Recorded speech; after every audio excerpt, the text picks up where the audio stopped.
Hello everybody. My name is Sam. This is Bolt from the Blue Tarot. Thanks for tuning in. We're going to hop into some cards. I have quite the array for you, but we're going to start with some Crystal Connection cards by Adam Barrelay. He has a great YouTube channel. If you're into crystals, check it out. What have we here? Ametrine. It was stuck to Ocean Jasper. We had that one the other day. I'm going to stick with the ametrine. Look at that. So, ametrine says, there's something out of alignment in your life that needs to be returned to balance. Are you working excessively or procrastinating about starting a new role? Is someone getting too much attention or being neglected?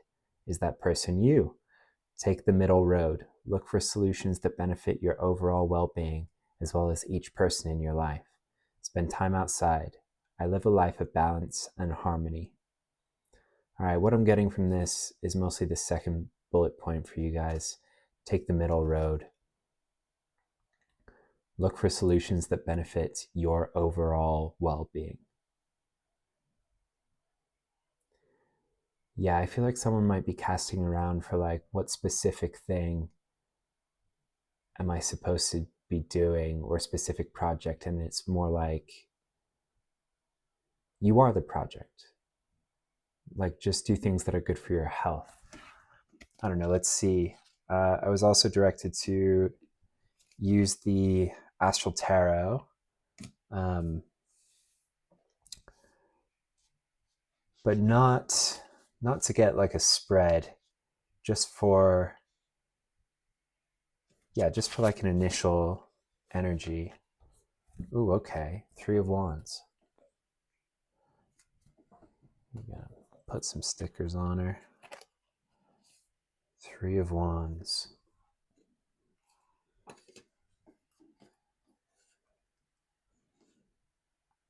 All right, since we're just pulling one card from this deck, I'm going to get the author and the artist to weigh in on this.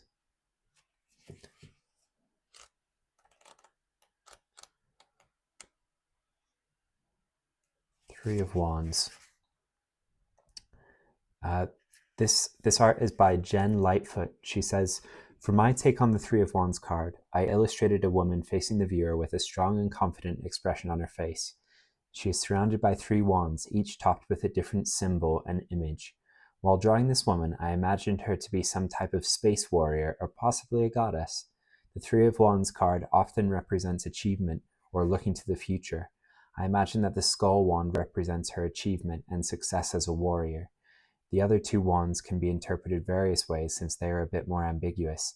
I see the planet wand as possibly representing travel or a journey, and the moon wand as representing the future. And then the author of this book describes the card this way. A strong, fierce warrior stands above it all, with only space as her backdrop. Two wands are planted firmly beside her, and she carries another onward. A skull is atop this wand, a symbol of her prowess as a fighter. The skull itself just one of several challenges she has overcome in her past, but still she moves onwards. These battles may have been won, but what of her future? When this card appears in a reading, it is suggesting you've made a good start, but should not rest on your laurels just yet. Quite the opposite. Now it's time to keep an eye on your long-term goals.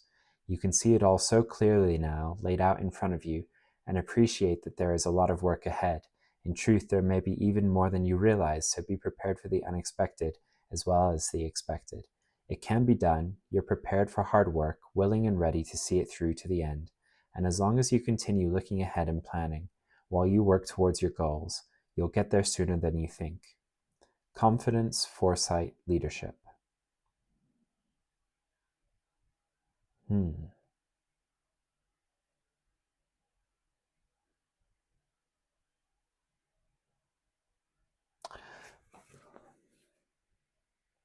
This might be more for someone about like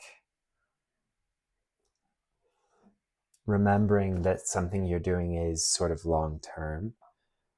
And I think this ametrine is coming out to say like to take care of yourself in the meantime, to balance your perspective as well. Whatever this is, it's a little bit longer term, or as much an investment in self as a project. So there's patience, yes, but keeping in mind the end goal rather than possibly getting like bored or distracted or making it about something else. Yeah, okay.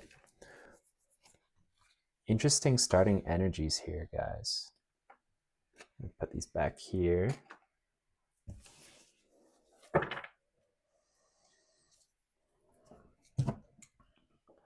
Okay, what do we want next? Yes. All right, we got the Hollow Woods.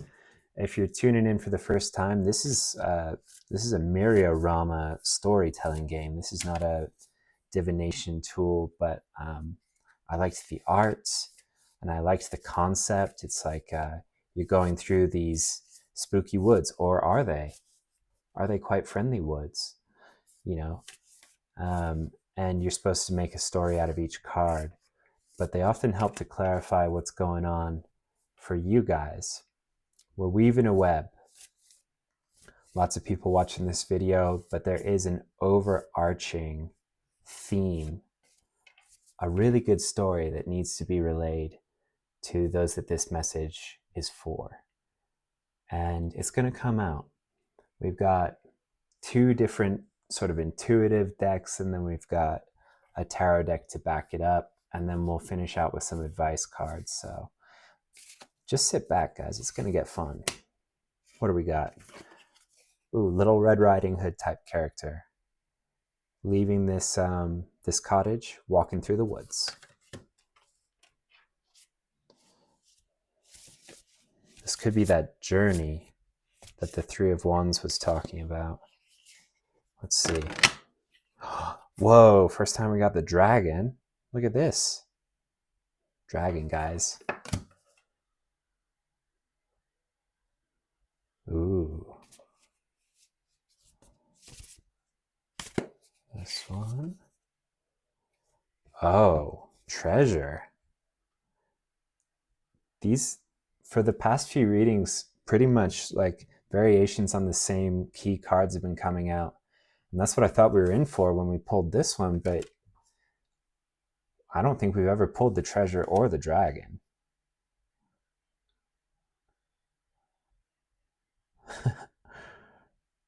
Whoa. Any more? Yeah. Let's see about this one.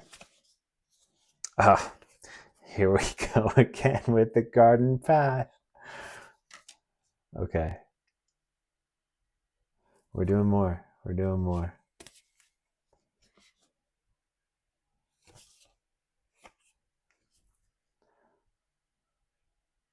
Rest. Relaxation.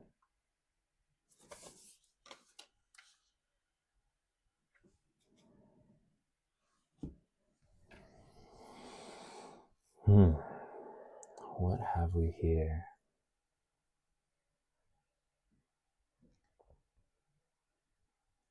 I normally like to sit with it for a little while, but I'm being like, these are so exciting, but I'm being called to pull some from the Oracle of Destiny. Oh, head, harmony. Okay. I love the candy cards clarifying the black and white spooky cards. Girdle of Venus.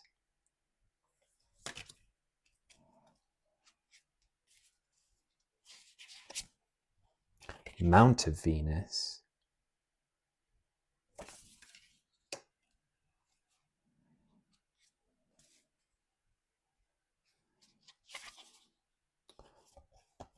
Earth,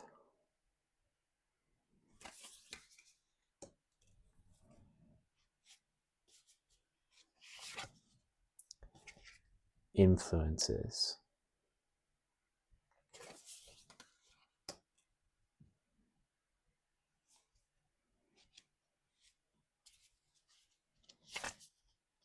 Mystic Cross,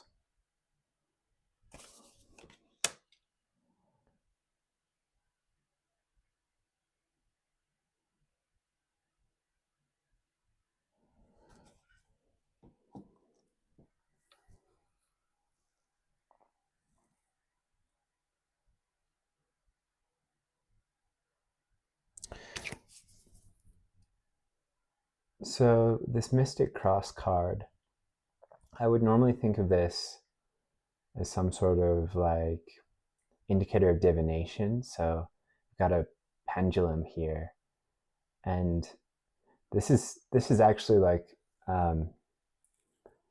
people they'll poo-poo this form of divination by saying like, oh well, you just have a subconscious bias and your body expresses it by moving the pendulum in the direction that it wants. And it's like, hey, don't worry about that. That's actually perfect. What we want to tap into is the subconscious. It's the deep waters. That's where a lot of our intuition is as well. It's just a little deeper down. So what this card is telling me is like, there's a need here to listen to bodily intuition and like the energy in your body and where it's pointing you, like what it's pointing you to do. Something I do is, or I have been during the sort of unknown terrain in my healing journey, I'll just ask for, to be given the energy that corresponds to the activities that are for my highest good. So I know if I don't have the energy one day, and you can think of this in any number of ways, it's like, no, Sam, you just like slept poorly, and so you don't have good energy, and so your body is telling you it's tired, and so you stay in bed all day and wind up doing a bunch of like emotional healing. Okay, and if it's even if we say that isn't guided, right? The ends are the same, right? It's still useful, and we would all do far better as beings of nature to listen to the energy levels of our bodies, because they are trying to tell us something. It's a self-respect thing at the end of the day, and our society would have us put productivity on its behalf before the needs of our own bodies, and that is and has always been a crime. But anywho, I'm reading this as like a general energy, at least for this aspect of the read. So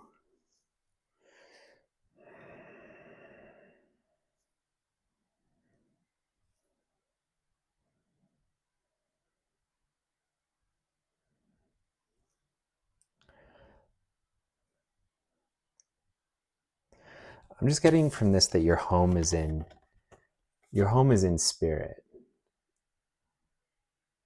And by that I mean like your authentic self resides in something spirit driven. And that is to a degree true for all of us, but it feels like your true north is a life that heavily involves working with the divine. Spirit is and should be woven into your life very deeply.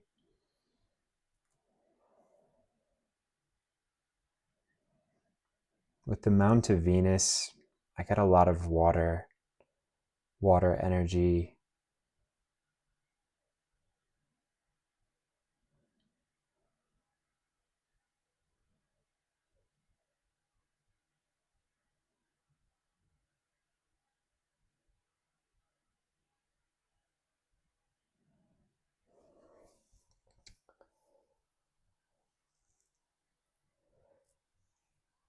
I feel like in prioritizing your own body, it's like you might think that they're different, prioritizing your body and prioritizing spirit. But what this reading is telling me is that they're one and the same. Like your body, your self-care, caring for your body and doing activities that match its, or inactivities that match its energy level is,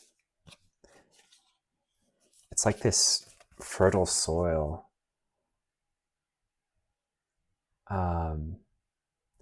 You don't have fertile soil without fungi, right? Like the decomposers, something that's making the recycling old life into its base nutrients in this fertile soil.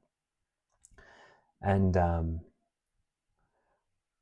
we think that everything should be productive in the sense of creation, like a growing, or we should be planting. And if it's not growing, then we should be, reaping, like we should be harvesting.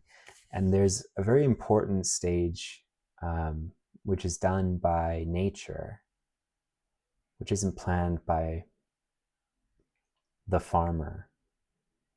And that is done naturally, organically, by the ecosystem of the soil, of the earth. Like, you might think that you're wasting time, but it's like a fertile decomposition is what I'm getting, you know?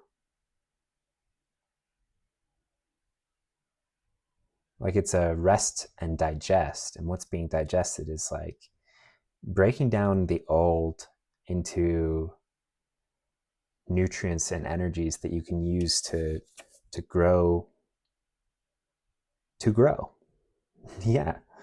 I don't know that it's anything in particular here so much as it is you. Like you may just be the project here. Like there might be something spirit has you engaged with, but whatever that art is, remember that you are the masterpiece, right? That's whatever you're working on, as amazing as it may be, is a lesser work in comparison to you, yourself. You are the temple for a reason, right?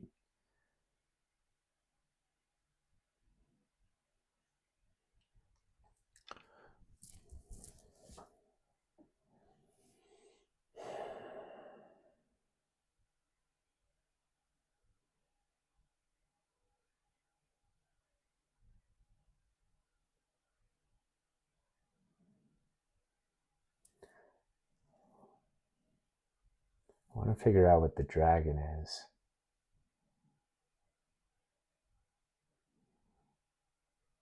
I feel like it's something that's keeping you from resting. And not keeping you from. This is something that is either telling you that you shouldn't be doing it, or it's something you're afraid of facing in the quiet and the stillness and the relaxation. Because when we do that, right, like there's this organic breaking down process, and it sometimes involves us feeling some unfelt or some more layers of unfelt feelings, things that have to be broken down. And it's not a complex process, it's like a natural process. You just have to show up for it. But the only way, like you can't show up for this like you would anything that school prepares you for, or your work life or your parents. You have to show up to this as just like in a surrendering, in an acceptance.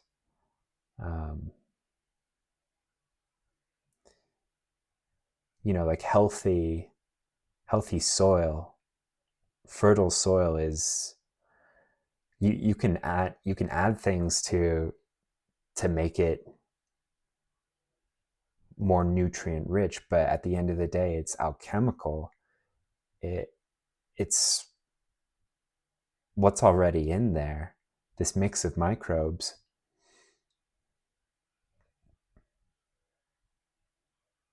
You just have to let them do their thing.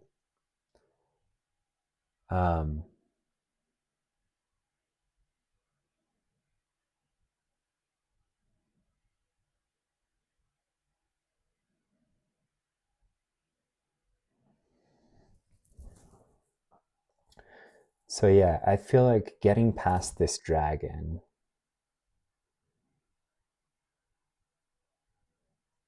this inability to rest,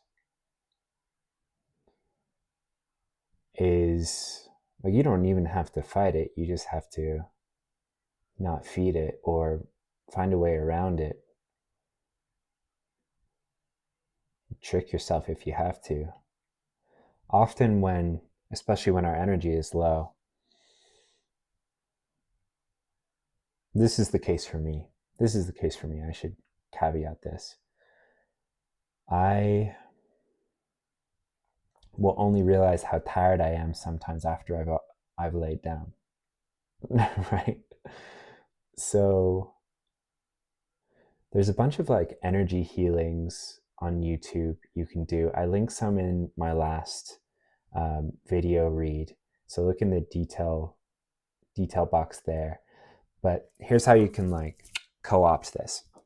It's not the end result, but it's how you can start. So tell yourself, like, choose one of those videos or a meditation or something, and tell yourself, I'm going to lay down for this because it's the best way to do this particular meditation, this particular energy healing. Not sat up, laying down. And since I'm going to be here for a while, it would be best if I was wearing comfy clothes, if I was underneath the covers, and if I had a cup of tea next to me for when I need it. Because that's the best way to do a meditation, or at least this particular meditation, this particular energy healing. And then what you'll find is, yeah, sure, you do it. And this might actually help to remove some of this, like, oh, we got to get stuff done energy. Because a lot of that is physical energy, and we don't realize that. It's, you can think of them however you want, but those energetic healings will help to wash the gremlins out. And underneath that, you can't sink into anxiety, but you can sink into relaxation. And that is why peace is truth. You can't relax out of peace. You can only, like, the deeper you go, the more peace you find. Anyway, after you do this, what you'll find is, oh, it feels actually really good to be relaxed in bed, and having shown yourself this self-care, to make the cup of tea beforehand, to wear comfy pajamas, to get underneath the covers. And wow, it's kind of just nice to rest. And from there, spirits wringing their hands, like, now we can really get to work. And not work, but productive decomposition.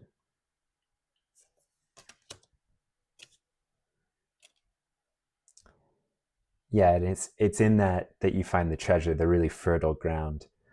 And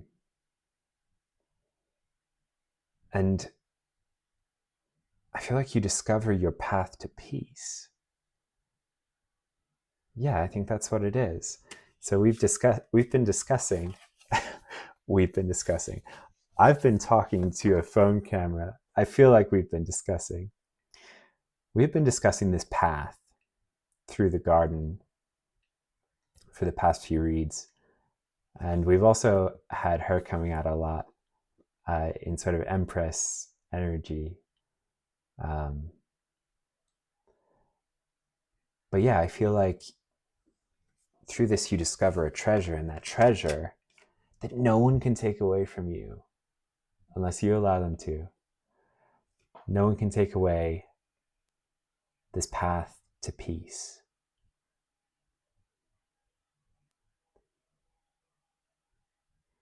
People are always striving and clawing upwards, or what they think is upwards, but it's just like an anxious treadmill.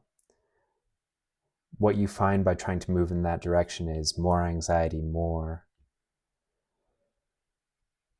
of everything. But if you climb down the ladder instead, people will tell you, no, where are you going? Don't you know there's nothing down there? But you know, because you can face what they're afraid to face. And you can get past the little voices that tell you it's no good to be doing this for yourself. Yeah, that's what they'll say, like, what why are you doing this to yourself? It's not that, it's that you're doing it for yourself, and actually for the world, because you make it a better place when you do this healing. And after you've done this, you can show others the path to peace. And that is a treasure worth having and sharing. Because the more of it you give away, the more of it you get. The more you give, the more the world can give it.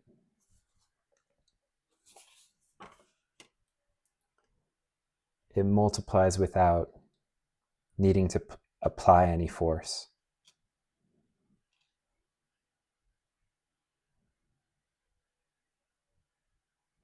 I was getting lost in the beauty of peace there, you guys. What a lovely reading. I'm very grateful to be reading this with you. And I'm very grateful that you're choosing to do this for yourself. I do hope that you are, you have, or you will. I'm reading energy, so timelines are all over the place, but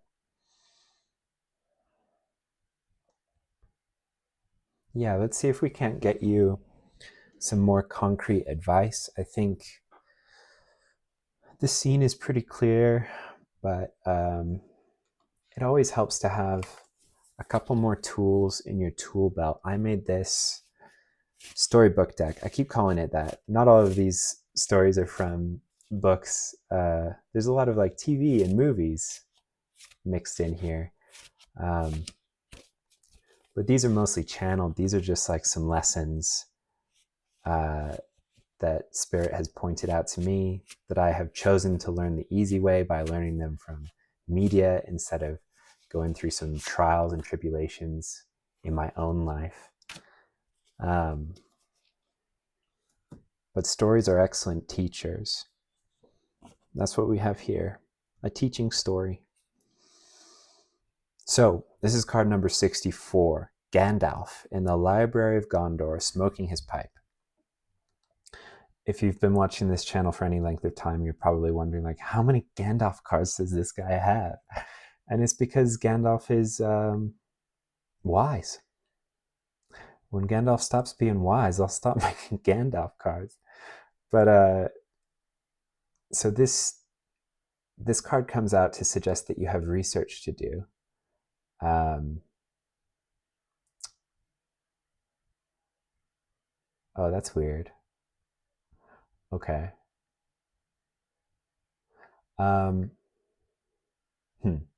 So, in The Lord of the Rings, Gandalf is very fond of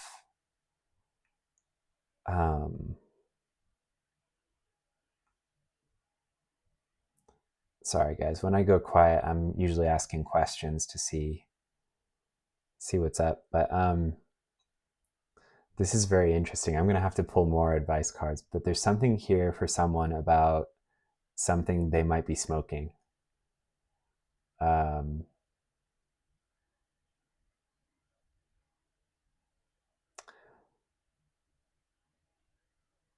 is very fond of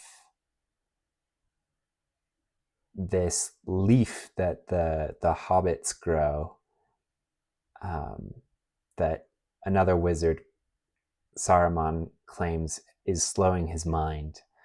So I jokingly wrote on this card, let's hope your love for the halfling's leaf has not slowed your mind.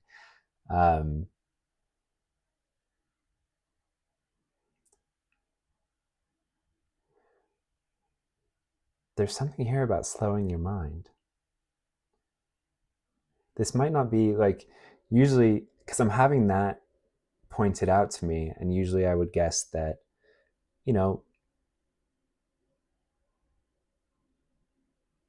oh, is that what the dragon's about? All this smoke?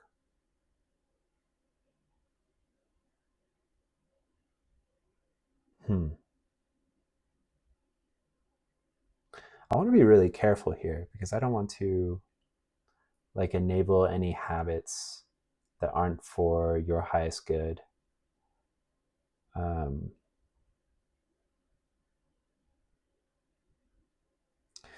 Yeah, I'm just going to hold off until we can maybe get some more advice, because that one, I want to tread carefully there.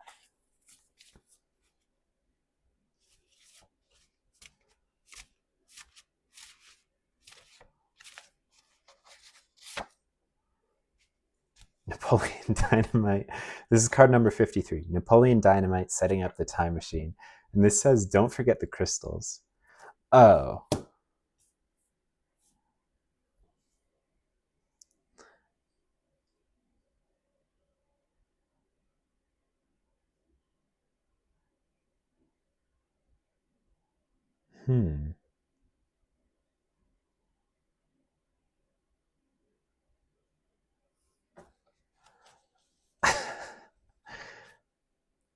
I'm still not getting it. So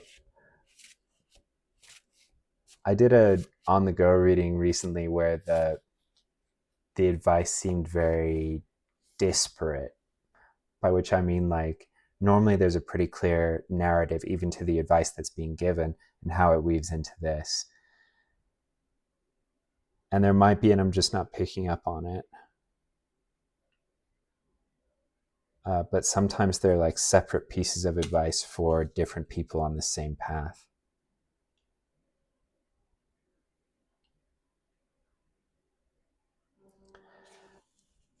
I get reminded sometimes that, and this is a message for someone. So someone who is tapped in, you might get, like, you might be sent a song, you might do a reading earlier in the day, or pull like one advice card from a deck that you like, an oracle deck or something, and you might think that's the whole message. But sometimes Spirit has taught me, like, what you think is the whole message is just like a noun or a verb in a larger sentence structure that we're trying to show you. So if it doesn't make sense, like, you can go down a rabbit hole by continuing to pull cards, but don't get frustrated as though like the message is wrong, or you like, don't be hard on yourself for not understanding it, because sometimes it's like what you're getting is a phrase rather than an entire sentence, and it will only be like a song that you hear later in the day that adds to it. So if it's not a whole message to you, consider it like just one card in a spread, and wait for more.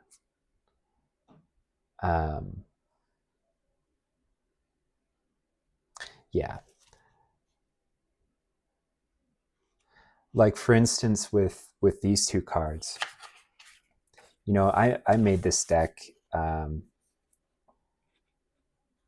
But that doesn't mean I intuitively, immediately understand everything that Spirit's trying to communicate to me through it. Like, these were channeled cards, and some of them I've written quite a lot on. Some of them I've just written, don't forget the crystals, right?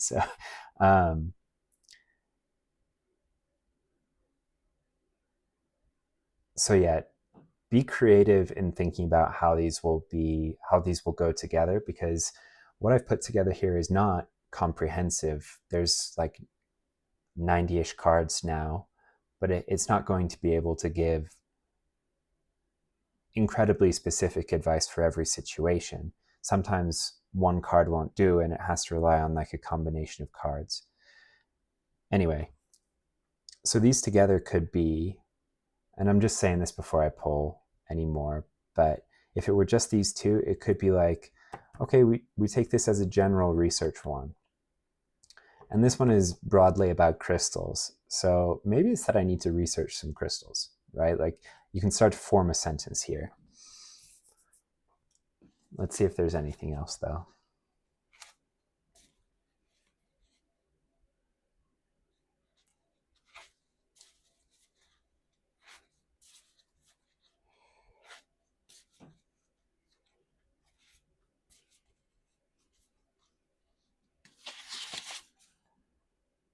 Rudolph with his nose so bright.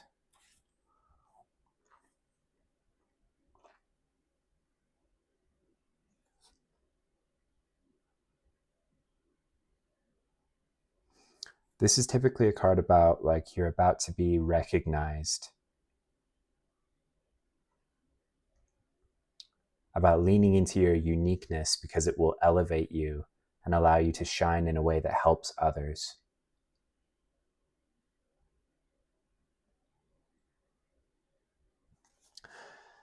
What this could also be in combination here is research red crystals. Right? So red crystals are about the root chakra. So feelings of home, of safety, of resource, like having enough resources, that sort of thing. So there is a sense of like safety being a question here. But you are eternally safe, and you are safe to do this work, this relaxation.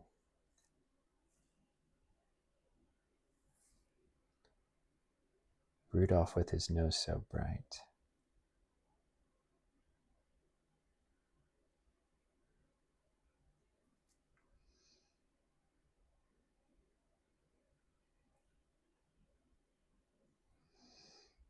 I think that's it.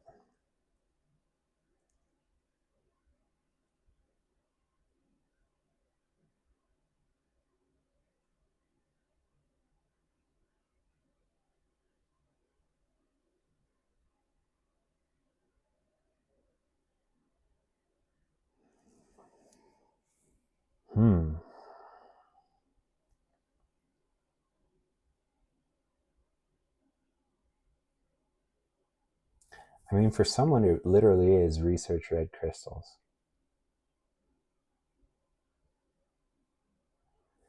This could just be like because I don't have anything in here about chakras.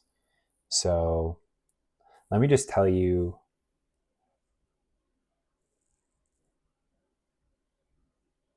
like, settling into this energy will help you feel safe.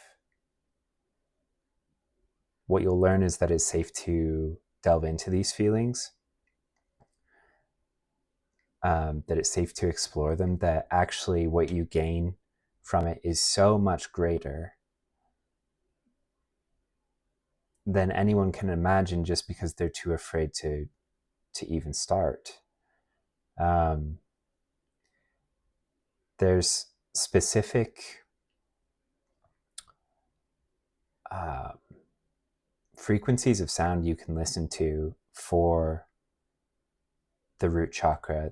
The red crystals are great, black crystals in general. These are about like protection, safety, vital life force, your connection to the earth.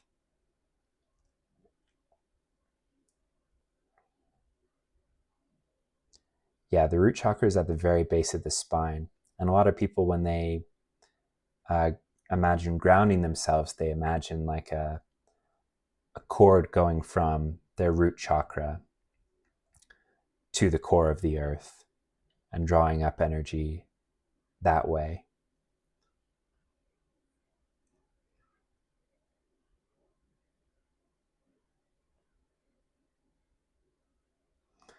This can also just be a reminder that, like, for someone is something around a substance that's either helping or hindering you. For me in particular, like I don't smoke anything, but I take CBD as a tincture, and that is very like nervous system relaxation. So there may be something that could help you get into this space of relaxation. And there's lots of teas as well that can do it. Just like any relaxing teas that you can find at the grocery store. Lavender is great. You know, sleepy time is good. If you haven't looked much into crystals, those could also help you, but don't go down like a road of like, okay, I'm going to research, and then you never lay down and do this stuff. You might already have something that can help here. Yeah. I'm trying to think if there's anything else from Rudolph.